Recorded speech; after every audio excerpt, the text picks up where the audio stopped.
Terrific. I'd like to welcome Tony Nunes, the head of our tax consulting team here at Kelly+Partners, to share with us some of his thoughts briefly on permanent establishment as it relates to taxation. Can I, give you the easy question up front, Tony? What is a permanent establishment?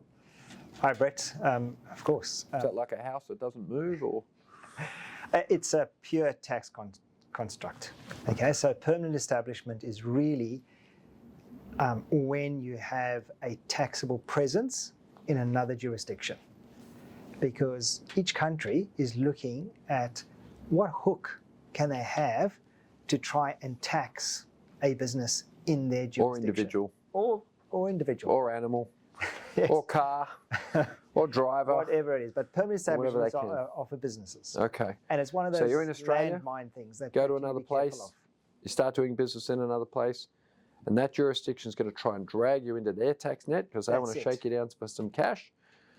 So they're going to try and do what to prove that this is your permanent establishment. And what's the significance of permanent establishment? So if you have a permanent establishment in another jurisdiction, then you become liable to their tax laws, and you find yourself having to submit tax returns within their compliance system and pay tax in that jurisdiction. And you may or may not get a tax offset in Australia for the taxes that you pay in that other jurisdiction. Now, the concept of what is a permanent establishment is actually quite wide, and it's something that you can quite easily fall into inadvertently. So, for example, if a business in Australia, you send someone overseas to provide services to a client overseas, and they give you an office to operate from in that jurisdiction, that could be a permanent establishment. You start to look more permanent. That's it. So what are the criteria? Some of the criteria. Yeah. Physical presence. So physical office, presence factory. Physical presence is key, but there could be there's a broad range of things that could cause you to have a permanent establishment. And each country has its own rules, or is there some similarity? Yeah. So there's a sort of basic set of rules that we look at. Each country does interpret it slightly differently, so one just does need to know what the specific rules are in that jurisdiction. But typically, what you're looking at is if you have a physical fixed place of business in that country. So typically you've got an office that you work from that typically creates a PE. A WeWork office, does that count? Potentially, yes. If it's on a long-term lease? If it's a fixed place of business that you go to regularly so they're looking at pattern of behaviour. Yes. Yeah. Yes.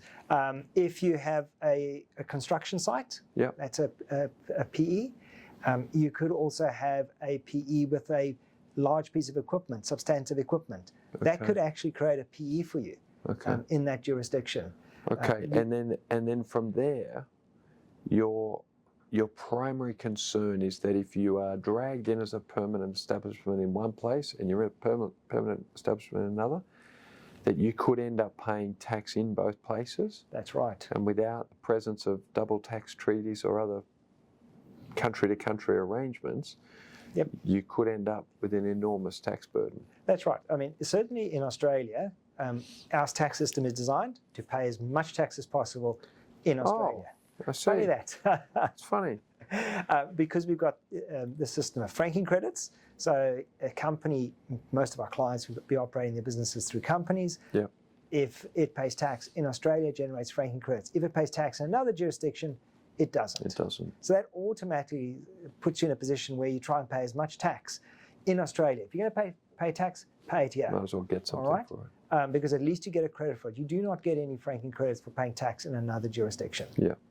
So we have that inherent design. So let's talk about tax treaties. You've got arrangements between countries. Yes.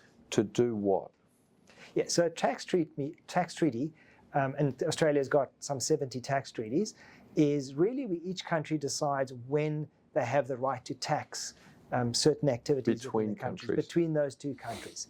And they've got a set of rules where they're saying if you have got a piece of equipment that's a substantial piece of equipment, or you've got a mine, or you've got an office here, or etc., then we will have the right to tax you. Australia, you can also tax that income, but we have got first dibs at the tax in these particular situations.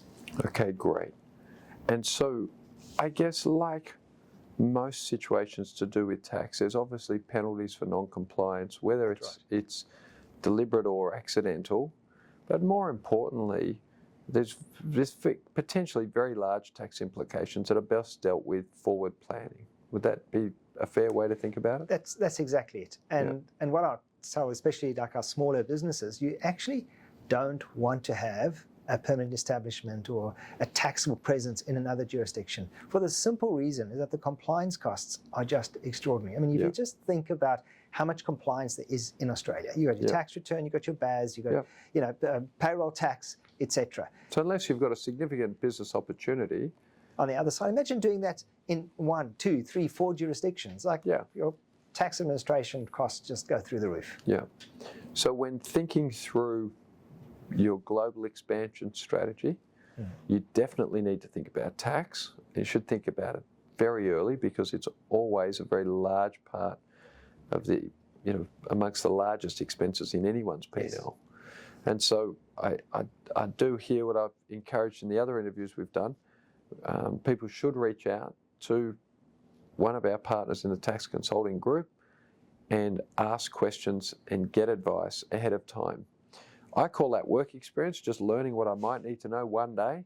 This little session is really to build awareness so people understand that this is an issue, but it's obviously more complex than we can handle in a short video. And so, if people have got any questions, they should feel free to reach out to you and your team. Absolutely. These are complicated concepts, and the last thing you want to do is inadvertently fall into them, because once you're in, it's basically too late. It's much harder to sort. It's really hard to get out of it. Yeah. Terrific. And as I like to say, have a great day. Thank you.